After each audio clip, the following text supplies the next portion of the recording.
Assalamualaikum warahmatullahi wabarakatuh. Perkenalkan, nama saya Muhammad Aksa Agung dengan NIM 10.100.123.127. Kali ini saya akan menjelaskan materi tentang peraturan perundang-undangan.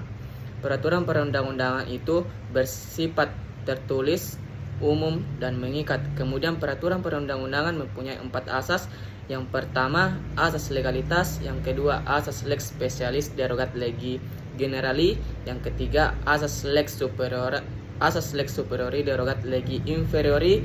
Yang keempat, asas lex posteriori derogat legi priori. Kemudian ada tahapan pembentukan. Yang pertama, tahapan perencanaan.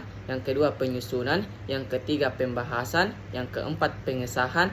Dan kelima, pengundang. Kebijakan pemerintah atau biasa juga disebut dengan freeze ermessen atau diskresi. Kebijakan dibuat oleh pemerintah.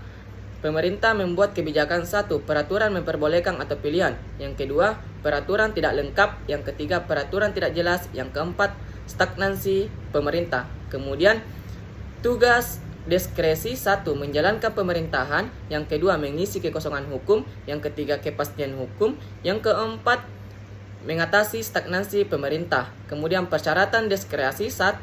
Peraturan perundang-undangan. Yang kedua, AUPB. Yang ketiga, objektif. Yang keempat, konflik kepentingan. Yang kelima, itikat baik.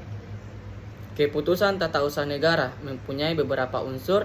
Yang pertama, dikelola oleh badan hukum atau pejabat pemerintah. Yang kedua, bersifat tertulis.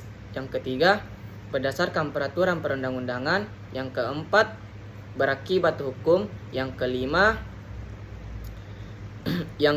itu individual, konkret, dan bersifat final. Yang keenam, seseorang atau badan hukum perdata. Kemudian syarat-syarat KTUN. Yang pertama, berwenang. Yang kedua, mempunyai isi. Kemudian macam-macam KTUN. 1. Deklaratoir, tetap, konstitutif. Yang kedua, menguntungkan, membebani. Yang ketiga, maling sementara, tetap.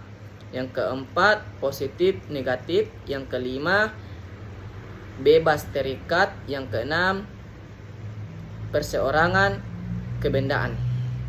Rencana adalah aturan yang tertulis yang dibuat oleh pemerintah berbentuk keputusan atau tindakan yang berakibat hukum untuk masa yang akan datang. Kemudian rencana terbagi menjadi 2, yaitu waktu dan tempat.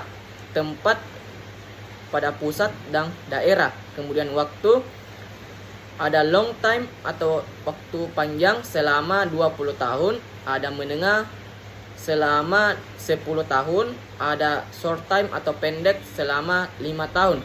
Kemudian macam-macam rencana. Yang pertama, informatif yang tidak berakibat hukum. Kemudian yang kedua, indikatif yang berakibat hukum tapi tidak langsung. Yang ketiga, operasional yang berakibat hukum secara langsung.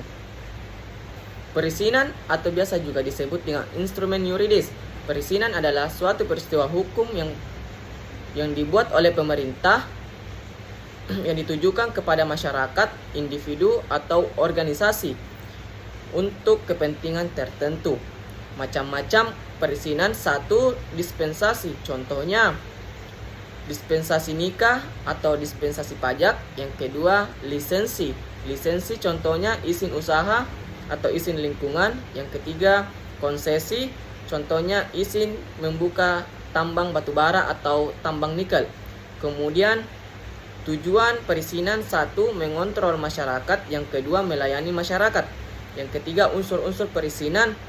1. Berdasarkan peraturan perundang-undangan. Yang kedua, mempunyai kewenangan. Yang ketiga, mempunyai jangka waktu yang terbatas. Instrumen hukum keperdataan. Instrumen itu alat, hukum itu aturan, dan keperdataan itu perjanjian. Jadi pemerintah adalah organisasi negara atau badan hukum. Kemudian macam-macam instrumen hukum keperdataan. Yang pertama, perjanjian perdata biasa. Contohnya sewa menyewa. Pemerintah yang melakukan perjanjian dengan masyarakat baik sekelompok maupun perorangan maka digugat di pengadilan negeri. Yang kedua, perjanjian dengan syarat-syarat tertentu. Contohnya konsesi. Yang ketiga, perjanjian mengenai kewenangan publik. Contohnya izin IMB. Yang keempat, perjanjian perdata dengan kebijakan pemerintah.